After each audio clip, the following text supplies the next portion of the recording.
Assalamualaikum warahmatullahi wabarakatuh. Hai anak Soli, apa kabar nih di rumah? Semoga semuanya sehat ya. Alhamdulillah, ketemu lagi bersama Sigit. Dan ini kita bertemu dalam pelajaran PPKN. Nah, sebelum kita belajar, kita berdoa terlebih dahulu ya. Kita berdoa. Bismillahirrahmanirrahim. Nah, anak Soli, sebelum kita masuk ke materi pelajaran PPKN, aku ingin bertanya sama anak-anak, apakah anak-anak boleh ketika berada di rumah, anak-anak pergi keluar rumah tanpa berpamitan terlebih dahulu? Boleh tidak? Aku yakin tidak boleh ya. Nah, kenapa tidak boleh? Bisa membuat orang tua menjadi khawatir. Nah, hari ini kita akan belajar materi PPKN tentang aturan yang ada di rumah. Oke, silahkan disimak video berikut ini ya. Anak Soleh, hari ini kita bertemu lagi dalam pelajaran PPKN. Nah, hari ini kita akan belajar tentang aturan di lingkungan rumah. Nah, belajar apa hari ini? Yang pertama, kita akan belajar tentang pengertian aturan. Yang kedua, kita akan belajar tentang aturan-aturan di rumah. Dan yang ketiga, kita akan belajar tujuan dari aturan di rumah. Mengapa aturan itu dibuat? Baik, kita mulai yang pertama, yaitu tentang pengertian aturan. Sudah siap ya? Nah, yang pertama, aturan adalah sesuatu yang harus dilaksanakan. Aturan berisi tentang perintah dan larangan, hal yang boleh dan hal yang tidak boleh dilakukan. Aturan disebut juga tata tertib. Aturan akan membuat kita menjadi tertib. Dengan melaksanakan aturan, kita akan terbiasa hidup disiplin. Nah, aturan di rumah harus dilaksanakan oleh seluruh anggota keluarga, baik ayah, ibu, kakak, adik, dan seterusnya. Aturan di rumah dibuat oleh orang tua. Aturan dibuat untuk dilaksanakan.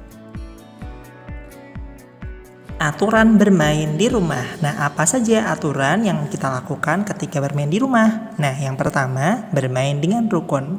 Saat bermain di rumah bersama kakak ataupun adik, kita harus rukun ya, supaya semuanya senang. Yang kedua, bermain tidak boleh lupa waktu. Kenapa tidak boleh lupa waktu? Ketika bermain kita keasyikan, kemudian kita lupa waktu. Nah, kalau lupa waktu, maka aktivitas yang lain tidak bisa dilakukan. Aktivitas belajar jadi kacau. Berikutnya, merapikan alat bermain pada tempatnya.